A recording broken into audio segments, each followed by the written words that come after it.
About sa random things kanina. Naisip ko lang, gusto kong itanong, mga insecurity mo ba?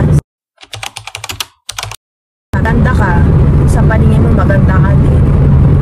Sige, simulan natin sa physical. Ano ba yung insecurity? Physically,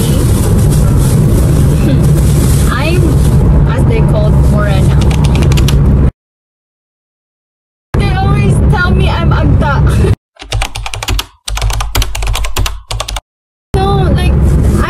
Like an outdoorsy person. I mean, as a kid. Lalo na pag dagat. Normal naman hanggang yung smile ko is like up to my ear. Like, but growing up, what is your insecurity in life, and what are the factors that makes that insecurities? My insecurity was that like, physically, my skin tone. And yeah, I don't think it was like an actual insecurity until it was on my mind now. Like yung tukso-tukso sa magkakapatid, ganito, ganyan. Until, sa mga magkakapatid lang naman. And until like sa family gatherings na, then they're like, oh, ba't like, sobrang itim mo na, like, kind of stuff. Like, I was a kid, okay? Pero growing up ba, tumatak yun sa'yo? Parang naging tumatak ba yun yung halimbawa? Yes, until... How do you accept it? I didn't accept it, not until I didn't pay attention to it. Tapos nag-migrate ako sa Canada.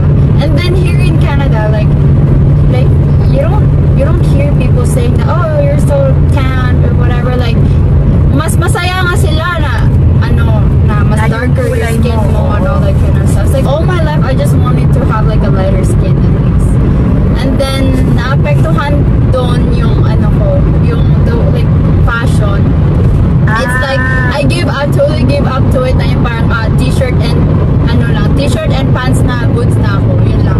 Parang subconscious na lang na, this is not a good color na suotin mo kasi mas ma-highlight na.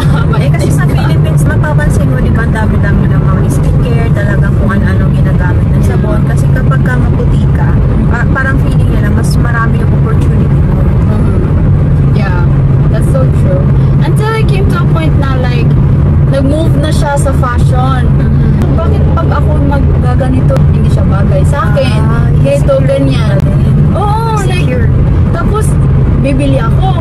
And so, with the expectation na, oh, bagay sa kanya, hindi bagay dito sa akin. And then, wala na, nabili ko na. And I was like, pero di mo ma-pull off. Oh yeah, para akong trying hard or like, hindi talaga bagay sa akin. Just because of the color? Yeah.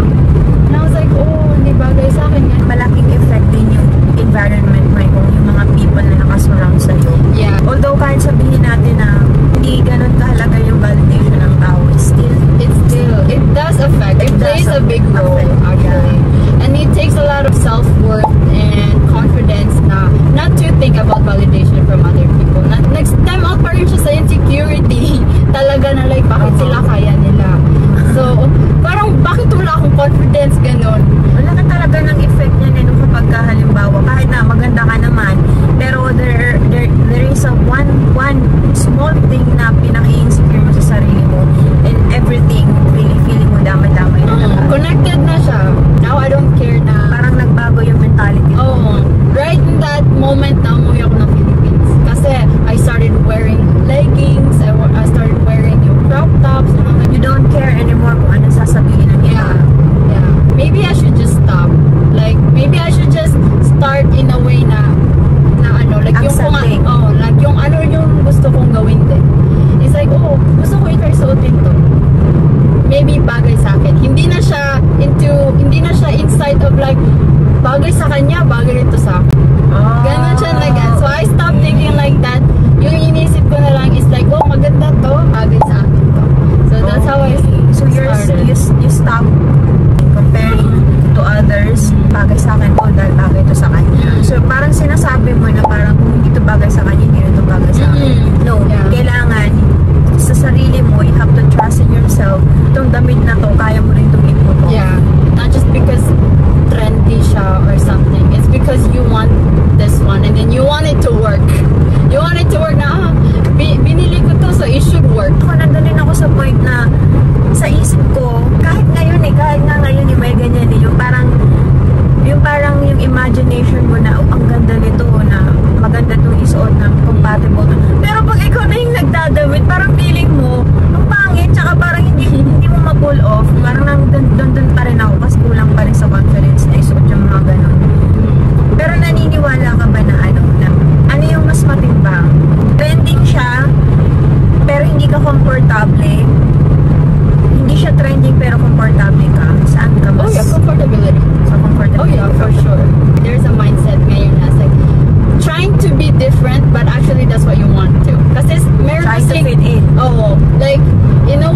So, ganon.